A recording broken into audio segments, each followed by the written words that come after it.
अपने पिता को जेल में बंद कर देता है। यहाँ तक की कथा आप लोगों तक पहुंचाई गई थी। अब लोगों को बताया गया था, जो भैया लोग जो भक्त दोपहर की मीटिंग में आए होंगे कथा को सुनने के लिए, उन्हें ये पता होगा कि जो है कथा कहां तक की बताई गई थी। और जैसा कि मैंने बताया था कि जो महाराज उग्रसेन थे, जो दो भाई थे, जो कि बड़े भाई का नाम देवक और छोटे भाई महाराज उग्रसेन थे। अरे कहते हैं जो कंस था वो महाराज उग्रसेन का पुत्र था, जबकि ऐसा नहीं था। कंस जो था वो द्रुमलिक नाम की संतान था, एक दैत्य की संतान था। और जो महाराज देवक थे, जिनका मन राजपाट में जब नहीं लगा तो उन्होंने अपने छोटे भाई को राज्य का भार सौंप दिया और वो भगवान की शरण में चले गए। और बताया गया है जो महाराज देवक हुए, जिनकी एक लड़की हुई जिसका नाम आप लोगों ने सुना होगा, देवकी नाम था। तो इधर जिस समय देवकी थोड़ा बड़ी हुई, शादी के लायक देवकी हो जाती है, तो इधर कंस जो था स्वयं राजा बन करके जिस समय बैठ जाता है, तो उसे इस बात की चिंता सताने लगी कि मेरी जो बहन है देवकी, वो विवाह के योग्य हो गई है, शादी के योग्य हो गई है और उसका विवाह कर देना चाहिए। क्योंकि कहा जाता है जिसके घर में शादी करने योग्य लड़की हो गई हो, उस पिता को नींद नहीं आती। क्यों? क्योंकि कहा है कि हो सर्पवास जिसके घर पे, कि हो सर्पवास जिसके घर पे, छप्पर से आता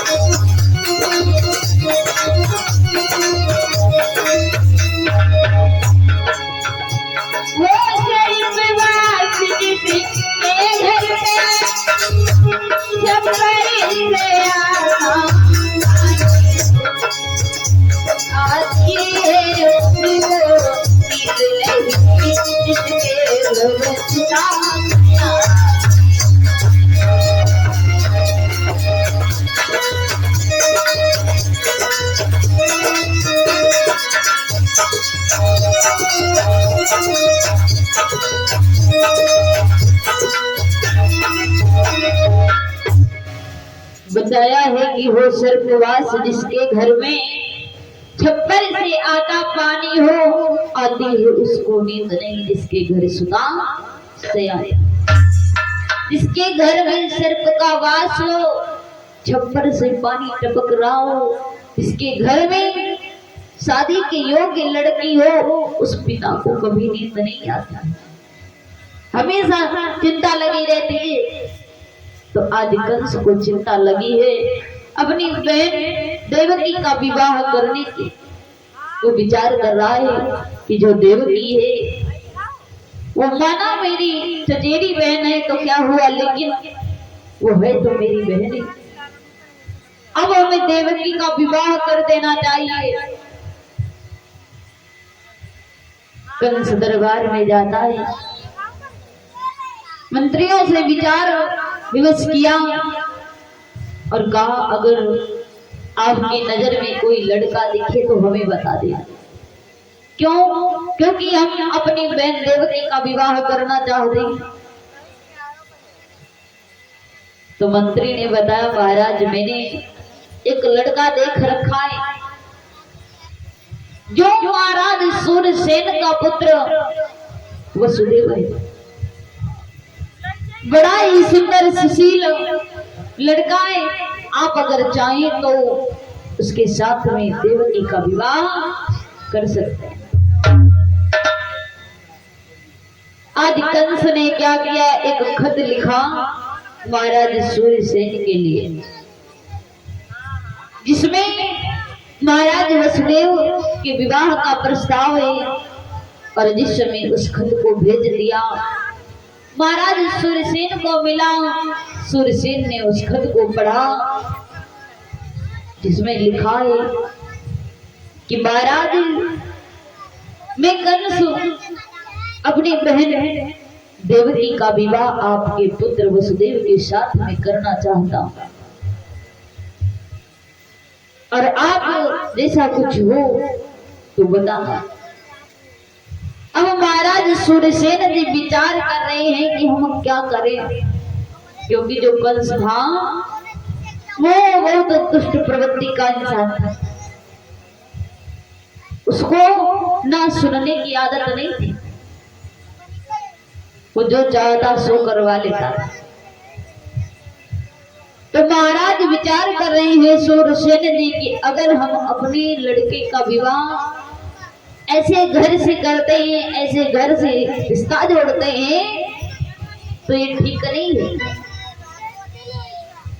जो लड़का अपने बाप की राज्य में अपने बाप को राज्य सिंहासन से हटा दे, स्वयं राजा बन जाए, वो कितना दुष्ट व्यक्ति होगा।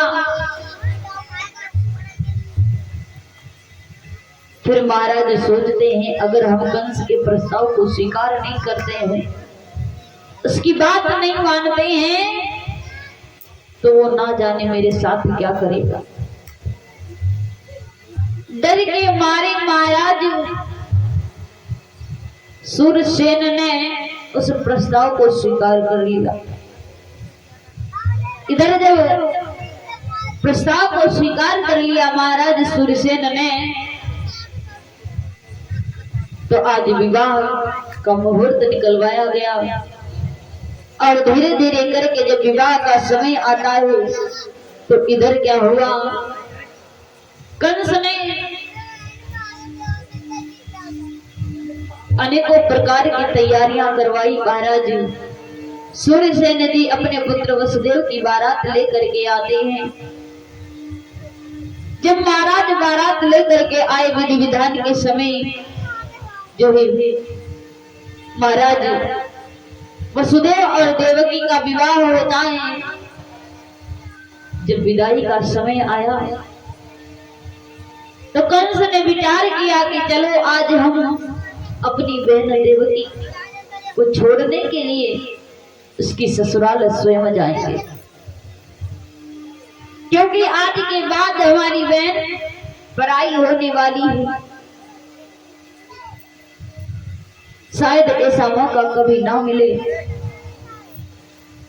कंस ने जब विचार किया, रथ को तैयार करवाया और उसमें देवकी को बिठा करके, महाराज वसुदेव को बिठा करके और स्वयं बैठ जाता है। जिस समय रथ को आगे बढ़ाया,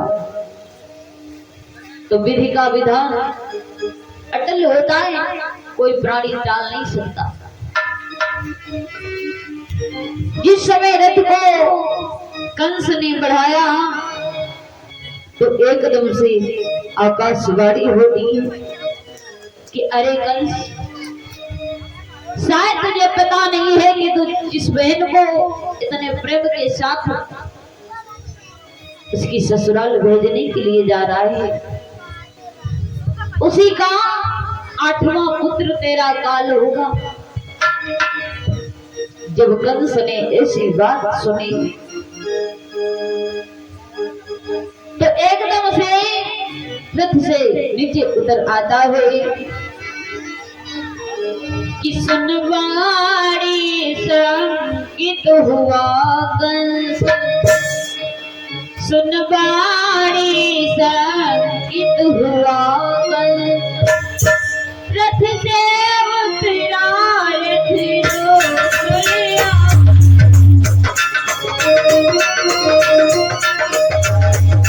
जो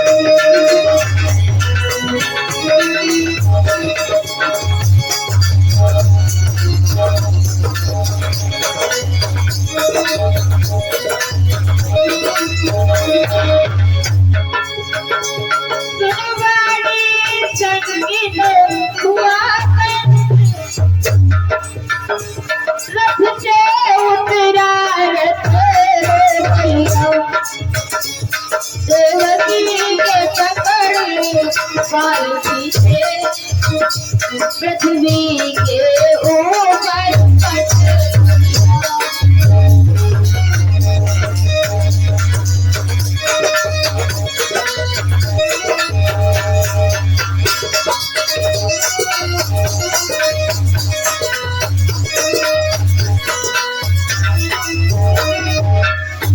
आज कंस ने क्या किया? जिस समय आकाशवाणी को सुना तुरंत ही रथ से नीचे उतर आता है, देवकी के बालों को पकड़ा और उसे जमीन पर घसीट करके ले आया और एकदम से जो है तलवार को निकाल करके बोला कि आज मैं देवकी को मार दूंगा। जब देवकी नहीं रहेगी तो इसकी संतान कहां से आएगी? आज मैं इसे मार दूंगा। कि गर्जा तलवारी खींच बोला, कि गर्जा तलवारी खींच बोला, हट भगनी तुझे मिटाता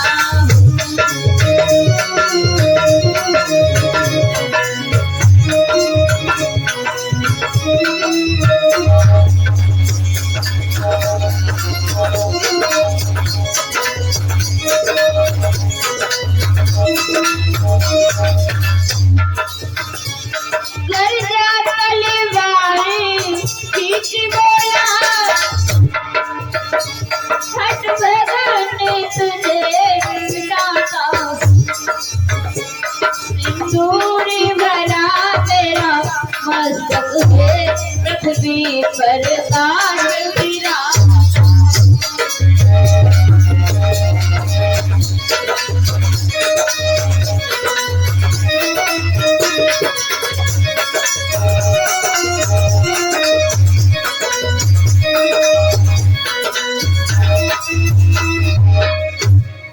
एकदम से कंस जो था गरज करके तलवार को निकाल करके बोला कि आज मैं देवकी को जीवित नहीं छोड़ू, मार दूंगा।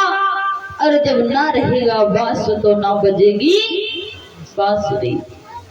जब देवकी ही जीवित नहीं रहेगी तो संतान कहां से आएगी? इसलिए मैं देवकी को मार दूंगा। जिस समय महाराज वसुदेव ने ऐसी दशा देखी कि कंस जो है